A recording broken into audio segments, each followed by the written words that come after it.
Bonjour les amis, heureux de vous retrouver ce matin dans notre rendez-vous habituel, les cafés du matin. Dans les cafés de ce matin, un 12e épisode de notre série intitulée Science et Business, comment ça marche.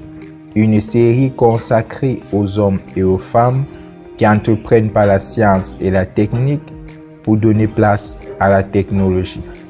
Quoi de mieux que la technologie aujourd'hui pour permettre à une nation d'émerger parmi les nations. De nombreuses technologies utilisées aujourd'hui ont été développées à la suite de certaines découvertes scientifiques. Lorsque vous faites des découvertes scientifiques, c'est bien, vous participez au progrès de la science et vous êtes récompensé par de nombreuses médailles. Aujourd'hui, on a la médaille David qui est décernée par la Royal Society. On a la médaille Copley. On a le prix Nobel. Ce sont des médailles qui portent le nom de certains scientifiques de l'histoire ou bien le nom de certains donateurs.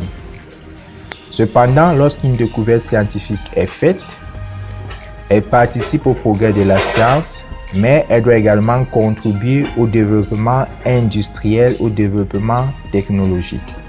Donc, à la suite d'une découverte scientifique, on doit trouver des applications industrielles de cette découverte scientifique. C'est en ce moment-là que commence le travail de développement technologique.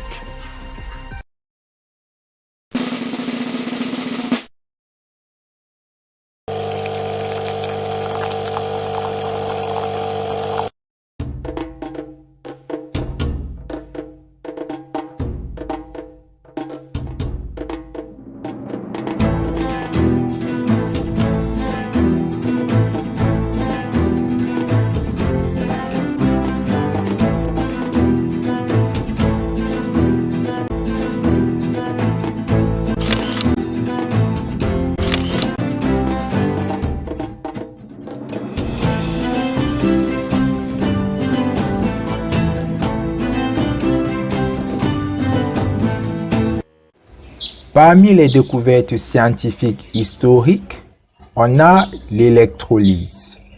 L'électrolyse est une méthode d'application industrielle aujourd'hui qui est basée sur le principe de la conductivité électrochimique.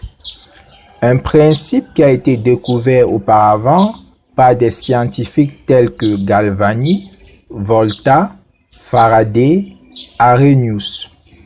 Des scientifiques qui se sont lancés dans des recherches scientifiques pour comprendre ce phénomène qui marquait les esprits dans leur époque. L'un des principaux bénéficiaires de cette découverte scientifique sur le plan industriel est l'entrepreneur français Charles Christophe. Charles Christophe, bijoutier et orfèvre français, se distingue en France dans ses créations grâce à une nouvelle technique qui vient d'être développée à son époque et dont il a acquis tous les brevets. Il s'agit de la galvanoplastie, une technique qui utilise le principe de l'électrolyse pour recouvrir d'une dorure d'or et d'argent des pièces de fabrication de métal. Grâce à cette nouvelle technique, Charles Christophe, entrepreneur, a pu se démarquer de tous les autres fabricants orfèvres. Détenteur des brevets sur cette technique, Christophe est le seul en France pendant 15 ans à pouvoir fabriquer ce type de pièces. Son entreprise connaît alors un développement grâce à cette technique qui connaît un succès sur le marché. Elle emploie de plus en plus de monde. 344 ouvriers en 1853, 429 en 1867, 1187 en 1911. Son premier site de production à Paris devient de plus en plus petit et de moins en moins adapté à la production. Il décide donc d'abandonner ce site de production pour se construire un nouveau cycle de production plus grand à Saint-Denis. L'entrepreneur Charles Christophe était à l'affût des innovations technologiques de son temps. Il avait compris que pour se démarquer dans son industrie, il fallait avoir des techniques de production de pointe.